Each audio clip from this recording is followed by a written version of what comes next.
Hey, it's Mary. I want to just verbally explain strange things that happened today. So I go to the Feeding Empty Bellies, which is a free food thing. I'm there for the bananas. I'm there with Allie, and then I talk to Christy. I get approached and charged at practically by Dan Kennedy, and I say hi, Danny. No big deal, right? This guy I met a month ago. Um, Increasingly psychotic symptoms, beating people up, that sort of thing. So I don't feel safe around him alone, clearly, but I feel okay at the lunch. Um, he freaks and says, I don't like being called Danny. And he's having like an anger episode about that. And I try to be like completely real about what happened and say, yeah, I'm in love with his best friend and he's jealous. So therefore, he has to act like a jerk. And then at some point, I'm on the other side of the congregation of people, and he does like a real charge where he like literally almost power walks into me with one cane, which he walks on canes because he has disability. He beats people with his canes as well. I then talked to Chris Crone, who was the person he beat on Christmas Day, and Dan Kennedy was trying to hang out with me Christmas Day, and I wasn't buying it. He was talking about drugs. He was creeping me out. And so then he basically just went, and within a few hours is beating someone pretty brutally, like a lot of eye problem, a gouge in the head. So I talked to Chris Crone and told him that I had the text messages from Dan where Dan admits to attacking him. He says, like, I kicked his ass, which is kind of like, I guess he's bragging. I'm not sure what's happening. But one thing I noticed with Dan is he doesn't seem to understand when he's being really inflammatory. But so far, inflammatory things he's done to harass me include calling his mom the B word and continuing to use that word when I told him it made me offensive. He's harassed me by giving me a necklace that says the B word. Then he's called me a whore and then called me a slut. And what else? Oh, today he also, at lunch, said that I'm crazy. He then called me uncouth and then proceeded to act as if I'm too stupid to understand the definition of uncouth. And he has this like aggressive condescendingness. And I pleaded with the other fellows at the lunch, please don't let Dan Kennedy beat me up. And at one point when he was flipping out at me, I kind of held on to Jose like this and like, Jose, this is your first hug. Because at this point I'm sort of clinging to other men like a life raft. And then he starts saying, get out of here, get away from me. I say to Mary Guile, the Reiki healer, Buddhist lady, am I allowed to come here? Am I allowed to get food? And she said, of course you are. And then I explained, well, I slept with Dan Kennedy, and now I'm in love with his best friend, and now he's really obsessed on it, or like freaking out about it, and I'm really sorry if I hurt his feelings.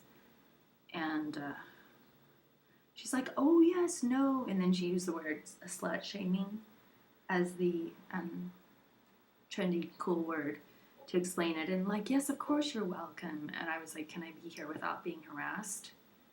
Like, why do I have to be harassed when I eat?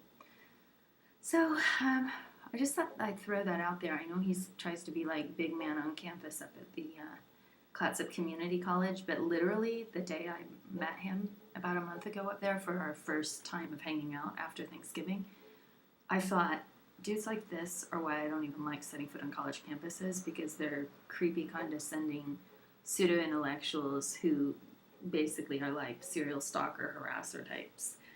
And I kind of had an eye for his friend to begin with, and I hate to use the vulgar term cock block, but literally if he'd given me a chance to explain my preference, I would have had nothing to do with him. I think he also kind of trash talks his best friend George, and I think it's really lousy. Like, he treats him kind of condescending, like he's mentally inferior, and it's almost like some kind of deliberate ploy to deter my interest. And I like George a lot. And I'm kind of worried. I'm so worried. I emailed Nick O'Reilly at the Astoria Police Department that I know about Dan Kennedy's Christmas Day assault 4 days ago, brutal beating of somebody with his walking sticks that are like, that kind of go around the arm.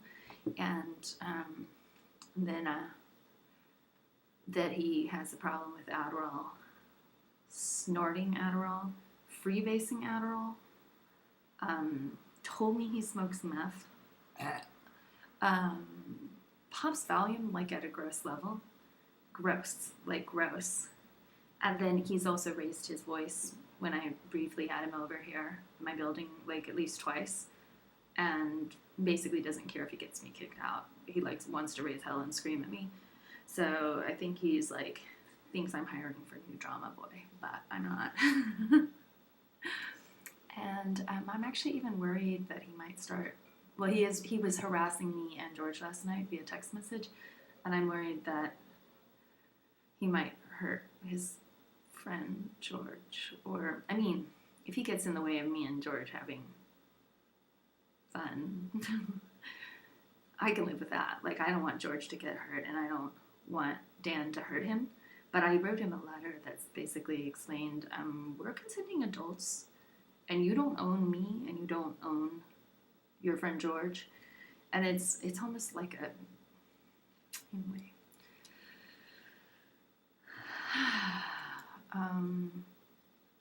So it's difficult talking about these things. But Dan is pretty uninvolved in terms of sexual morality. He's kind of stuck in some like 1890s, which I mentioned to Christy, and she kind of laughed. Kind of like, she knows. She can tell. She's from LA. And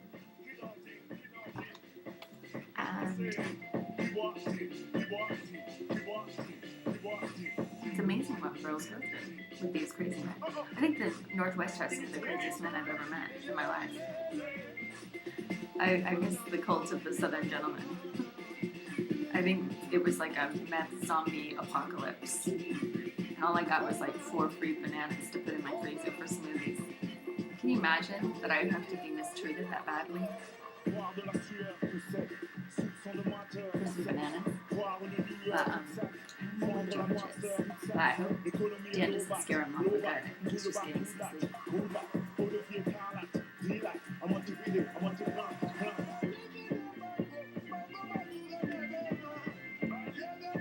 And everybody watch out. Dan Kennedy's out, police, grabbing the street. Dan Lewis Kennedy. He was flashing his sticks at traffic one day, where it looked like he was threatening to pretty much bash in someone's head with his walking sticks, and walking into traffic in an anger rage, drunken anger rage. So it's kind of, I'd say definitely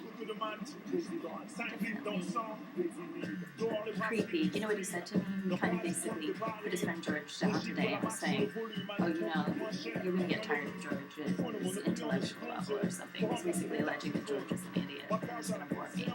And then somehow, like, he's still in the running or something, and I'm like, his bad manners are just killing me. My wrist is killing me from the police assault. Todd Engstrom. Violence from police to women. What do you do about that?